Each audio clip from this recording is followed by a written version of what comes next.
beginning out. There, it's recording. YouTube does let us edit the beginning. So, got my notes. Okay. Okay, so we are here to. You sure it's on?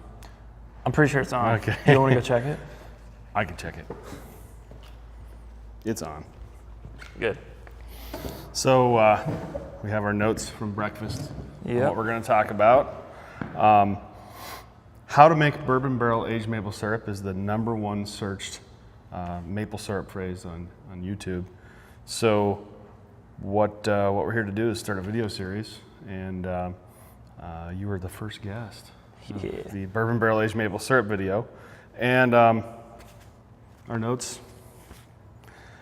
First thing, I think just as a break-in would be is how did you get the nickname Georgie? Honestly, Fred, we were working with Fred, and I don't think he could remember my name. And he knew I had chickens at home, so he started calling me Georgie in reference to A character? a character on a show. Roots. Roots, yeah. Chicken George. I've never seen the show, but the name stuck, so. Cool. That was a good break-in. What do you think? And then we can Yeah. go into it. So, #1 searched maple syrup phrase on YouTube is how to make bourbon barrel aged maple syrup. We get phone calls, emails, texts all the time asking us. And we just thought, you know what, we're going to make a video series on how to make bourbon barrel aged maple syrup. We're going to have a guest from Bissell Maple Farm every time we do an episode. In this one, we have Eric Georgie Hain. And Eric is one of the brightest minds in maple syrup. He knows how to make syrup, bottle syrup. He assembled and built our bottling line. You filled a few bourbon barrels in your day. Yeah, a few. So we have our notes from breakfast here. So why are we making the video? So we can answer the phone calls and just direct people to YouTube. Yeah. Answer some questions about bourbon barrels. So we had breakfast this morning and wrote down our notes on what we're going to talk about. The first one, quality of barrels, Eric. Yeah, so when we're looking at bourbon barrels, I mean, when you kind of factor in the quality of the bourbon that you're using that was made in the barrel. There's definitely a difference between different bourbons and how. There's a difference, and I guess we found that the higher quality bourbons made a higher quality bourbon flavor in the syrup. Sure. So barrels, go ahead. I was going to say the size of the barrel plays a big role in that. And so we have some props behind us, but we found out that our cords for our microphones are limiting the shot in the frame. So behind us we have a whole bunch of bourbon barrels. Where are we, Eric? We are in the cooler at Bissell Maple Farm where all of our bourbon and barrel aged syrup is aged. And it's where the cool guys hang out. The cool guys hang out. So behind us we actually have 3 different size barrels. And do you kind of want to walk us through the evolution? We've been making barrel aged maple syrup, specifically bourbon barrel aged maple syrup, for over 6 years, and we have some stories. We started. You want to talk about like the first barrels we started with? Man, Small ones. Small ones. It's hard to remember. It was a while ago.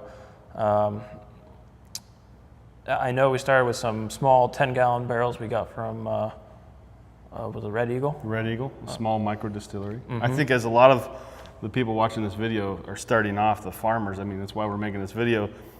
We get asked all the time, where do you get your barrels? Yeah. And there's this natural evolution where you partner with a local micro distillery, and the micro distilleries always have like a smaller barrel until they get their cash flow going, and they end up going to the bigger ones, and that's what happened to us. Yeah, I remember filling our first barrels and rolling around on the concrete floor in the We scratched everything up. Yeah, we scratched everything. We dented the cabinets, and it just made a mess. But the small barrels. Yeah.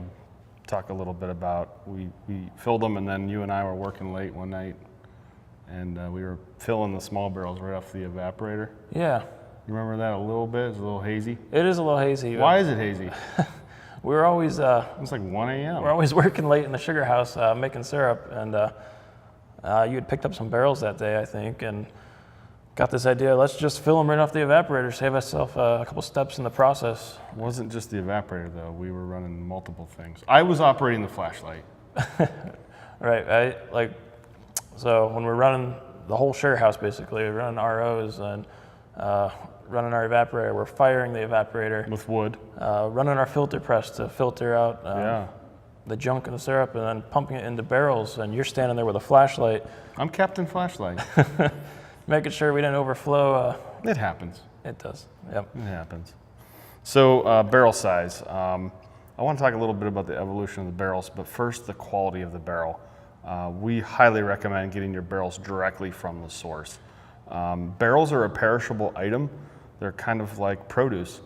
If you leave lettuce or carrots or anything out, it just starts to change. And bourbon barrels are the same. We kind of had a rule, like as soon as those barrels were dumped, we'd fill them quick. Yeah, freshness is key. When trying to get the flavor out of the barrel, you want it to be within a few days of being dumped. And if you leave a barrel for any length of time, that would always frustrate me. We wouldn't get to them all, and they would dry out. Yeah. And then once it dried out, it'd leak. Yeah. And maple syrup's an expensive, it's Liquid hard work. gold.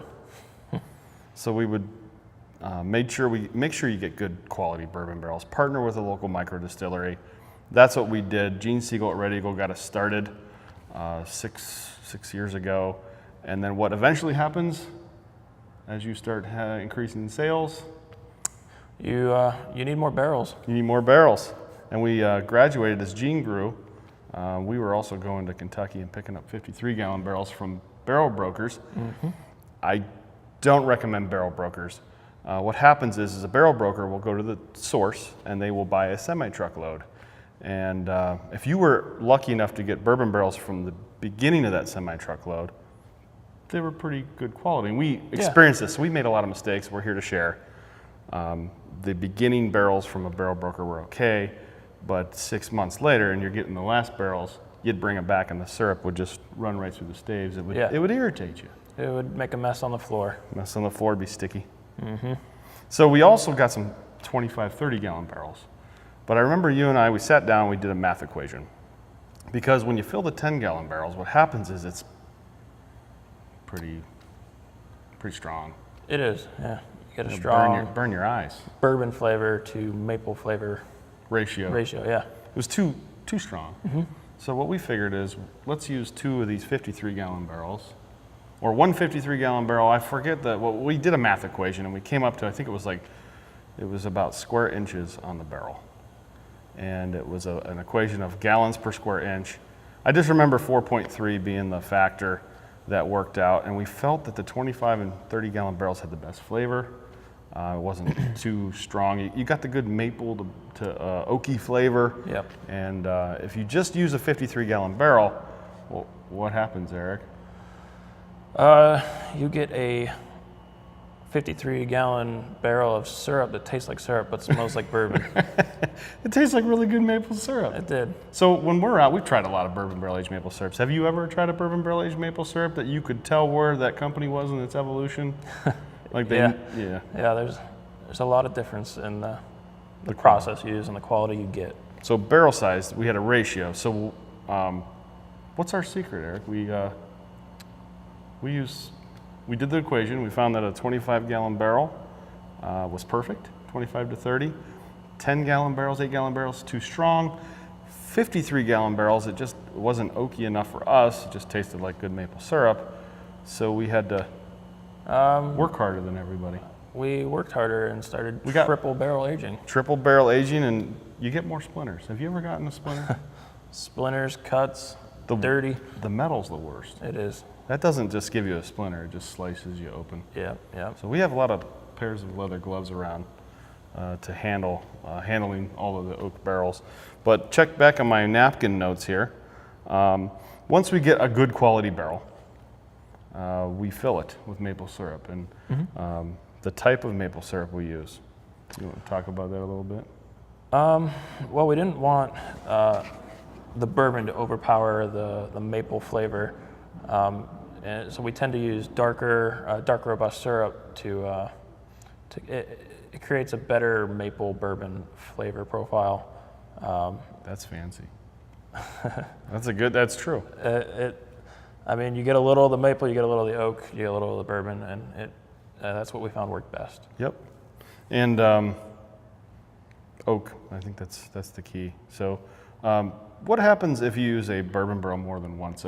Some people ask this question. I've gotten questions, and I'm going to have to start posting the names of people I get questions from and say, I get that question a lot. Can you reuse a barrel? In our experience, no. Most of that flavor is I'll say absorbed out of the barrel. Sure. After the first use, and if you use it multiple times, you get a weaker and weaker flavor, and it's not ideal. It's a waste of time. It is. How do we know this? We tried it. It didn't work. It was a waste of time, and we had to do it over anyway. So we're trying to save people time. Yep. You know, a lot of people. We took a lot of risks, and we done screwed up a lot. Yeah. Hot packing syrup. So once we get the syrup that we know tastes good in a bourbon barrel, you want to walk them through the process of what we do. So how we're packaging the final product? Or No. We heat the syrup up. Before the fill, right? This is filling bourbon barrels. Okay, yeah. So we started heating the syrup up to fill the barrels because we felt it really helped pull some of that flavor out of the wood, and the cooling process of that hot syrup actually creates a vacuum in that barrel, or a negative pressure, and we felt that created more flavor in the syrup. Did we know that at the beginning? We didn't know that. It was kind of a latent... unintended benefit. Yeah. Unintended benefit. So we hot pack the syrup. We work 3 times harder than people realize. We're trying to help, different, a lot of micro distilleries, I'm sure, are going to search for this and find this video, and we want to give them as much information to help them as possible. And then storing the syrup, we fill all these barrels, hot fill, we heat the syrup up, put it in a bourbon barrel, and we're where the cool guys hang out. Lots of bourbon barrels behind us. Yep. Do you remember the old cooler? We converted a old tractor trailer into a cooler, and we would haul barrels using a tractor. In the snow. In the snow. Did we ever lose a barrel? No, I don't think so. Never dropped one? I never dropped one. So that was hard work. But we did always cold store our syrup. And do you think, I think we're learning there's an unintended benefit to cold storing maple syrup, which is? Yeah, we found it. When you make bourbon barrel syrup, your barrels are going to leak syrup. And when you put them in a cooler, it happens slower and it makes less of a mess. Yeah. I hate when syrup's on the floor. Yeah. I can't stand it. It's just the sugar maker thing, one drop on the floor. I think you and I are the only two that can do a job and not spill a drop. Well, I think when you make it from start to finish and you realize how much work goes into making that drop of syrup, you kind of appreciate the product a little more, and you take care of it. And if you do catch a drop, you eat it. You lick it up because you don't want to waste it. No. No, let's see, how many times can you use a barrel? We went over that. Storing in the cooler. What do you think? What else did we have to talk about? My napkin notes. Napkin notes. How many times can you use a barrel? Once. Bourbon, by definition, is a single-use barrel. We use bourbon barrels here. We don't use whiskey barrels unless somebody asks us specifically. Right. What else do we have? Bottling. Aging. Aging. Yeah, we get important. that question all the time. Like, how long do you age your maple syrup? And what do you think? I get that question a lot, Eric. How long do you age your syrup? So I think the best way to answer that question is it varies. And something we do is actually taste the syrup as it's aging. You get a taste, and this is purely by experience and I guess opinion. That's the art part of it. Yeah, it's kind of an art. You taste that syrup throughout the aging process, and you determine when it's ready. And what we always looked for was, we found if you didn't age it at all, it had less of an oaky flavor. And after the aging process occurred, you would get a stronger oak. When do you think most of the flavor comes into the maple syrup? Right at the fill, you get most of the flavor. You could. If you had to quantify it, 70, 80%? Yeah, I would say 80% of your flavor happens initially after filling the barrel and before aging ever begins. So you're saying somebody could make a barrel-aged maple syrup and get an almost good product right away? Right, yep. Then they probably could market it, and when somebody asks them, how long do you age it? Really, it's none. Yeah, you could do that. You could. So, I mean, that question comes a lot, so I wanted to answer that one. And then when we're filling, we pull the barrels out. You want to walk through the barrel dumping process. And remember we used to plug up our filter press? Yeah, we used to. If you use barrels, you end up with Charcoal. charcoal. Lots of charcoal. Lots of charcoal. We have drums of it over here in our cooler. Mm-hmm. And do you remember going through that?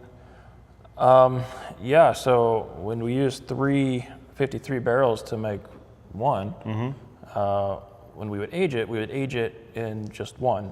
So we would have to transfer that syrup from 2 barrels and concentrate it down into 1 barrel.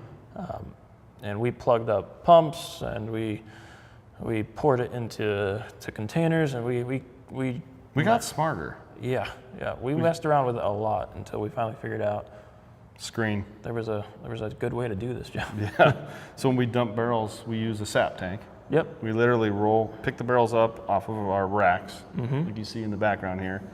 Use the forklift, and we use a little crane, pick it up, and we have a track system, and then we dump the barrels over a screen to catch most of the coarse charcoal. And then from there, after we dump all the syrup, the barrels go to microbreweries, microdistilleries. We have a great barrel partner down in Shepherdsville, Kentucky, and they get them back from us. There's even Scotch aging in some of our barrels over in Scotland. I think that's pretty cool. Wow. So I didn't even know that. Maple Scotch. And then bottling. You've done a ton of bottling. We put the syrup in a steam kettle, and you want to kind of walk through how you do it. A little art there. So the process of making bourbon barrel maple syrup, you get a little alcohol in the syrup. It just happens. It comes out of the wood. It's in the barrel, and we cook that alcohol out. And we learned that you didn't have to heat the syrup up to boiling to boil the alcohol out, and you can actually see that happening while you're heating it up. And we also found that when you you add your DE to hot syrup with alcohol in it, it creates problems. It foams up. It does. It foams up like crazy. So that's a warning. That is a warning. Save yourself a lot of messes. But yeah, we learned to cook that alcohol out and use the right equipment to test that syrup to make sure we were where we needed to be, and then we bottled it like any other syrup product. Yeah, I mean, we're after oak. We were never after alcohol. So we don't sell bourbon syrup. We don't sell bourbon-infused syrup. We sell Bourbon barrel aged maple syrup. Bourbon barrel aged maple syrup. So this is our first episode. What do you think, Eric? You think it's good. going to help people? Yeah. You almost get tired of answering the questions. You were at the Albion Fair, and somebody came up to you and started talking to you about it. Yeah. They heard me talking about syrup, and they were curious about bourbon barrel aged maple syrup. A lot of curiosity. So we're here to help. Shameless plug, if you are a micro distillery and you do want your own bourbon barrel aged maple syrup in your barrels, we can help you. Not afraid to explain it, help you, share. We also sell the equipment you could use to bottle that maple syrup yourself, very specific maple bottling equipment. If you'd like to do it, we could help you. We sure would like to do it for you. We're pretty good at it. I think that's it for episode 1. Awesome. Good job.